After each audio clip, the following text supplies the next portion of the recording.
2025 সালের শেষ দিক থেকে 2026 সালের প্রথমার্ধের মধ্যে নির্বাচনের সময় নির্ধারণ করা যায়। প্রিয় দেশবাসী, যে কোনো সংস্কারের কাজে হাত দিতে গেলে রাজনৈতিক ঐকমত্যের প্রয়োজন। এই ঐকমত্যে পৌঁছানোর প্রক্রিয়া কী হবে? অন্তর্বর্তীকালীন সরকার এভাবে অগ্রসর হবার প্রস্তুতি নিচ্ছে।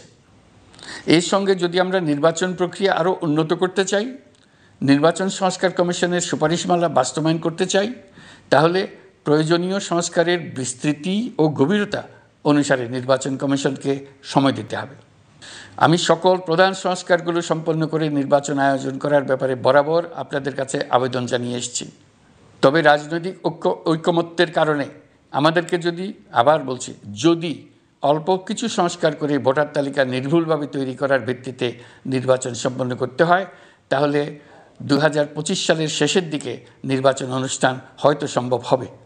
আর যদি এর সঙ্গে নির্বাচন প্রক্রিয়া এবং নির্বাচন সংস্কার কমিশনের সুপারিশের পরিপ্রেক্ষিতে এবং জাতীয় ঐকমত্যের ভিত্তিতে প্রত্যাশিত মাত্রার সংস্কার যোগ করি, তাহলে অন্তত আরও 6 মাস অতিরিক্ত সময় লাগতে পারে।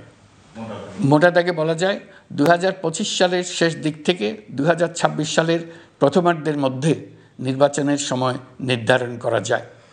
প্রিয় দেশবাসী, যে কোনো সংস্কারের কাজে হাত দিতে গেলে রাজনৈতিক ঐকমত্যের প্রয়োজন।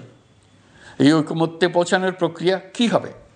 অন্তর্বর্তীকালীন সরকার এভাবে অগ্রসর হবার প্রস্তুতি নিচ্ছে।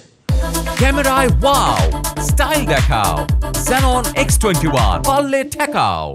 অন্তর্বর্তীকালীন সরকার প্রথম পর্যায়ে 6টি সংস্কার কমিশন গঠন করেছে। এরা শীঘ্রই চূড়ান্ত প্রতিবেদন পেশ করবে বলে আশা করি।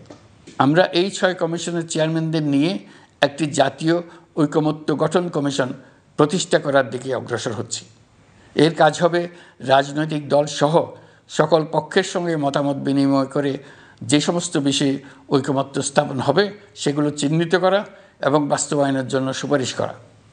যেহেতু জাতীয় ঐকমত্য প্রতিষ্ঠা করা অন্তর্বর্তীকালীন সরকারের অতি গুরুত্বপূর্ণ দায়িত্ব, তা বিবেচনা করে আমি এই কমিশনের চেয়ারম্যানের দায়িত্ব পালন করব। আমার সাথে এই কমিশনের সহসভাপতির দায়িত্ব পালন করবেন অধ্যাপক আলী রিয়াজ।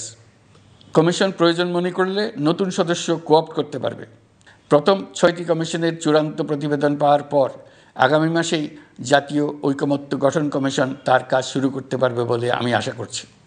এই নতুন কমিশনের প্রথম কাজ হবে নির্বাচন অনুষ্ঠানের জন্য যে সমস্ত সিদ্ধান্ত জরুরি সেই সমস্ত বিষয়ে তাড়াতাড়ি ঐকমত্য সৃষ্টি করা এবং সকলের সঙ্গে আলোচনা করে কোন সময়ে নির্বাচন অনুষ্ঠান করা যায় সেই ব্যাপারে পরামর্শ চূড়ান্ত করা।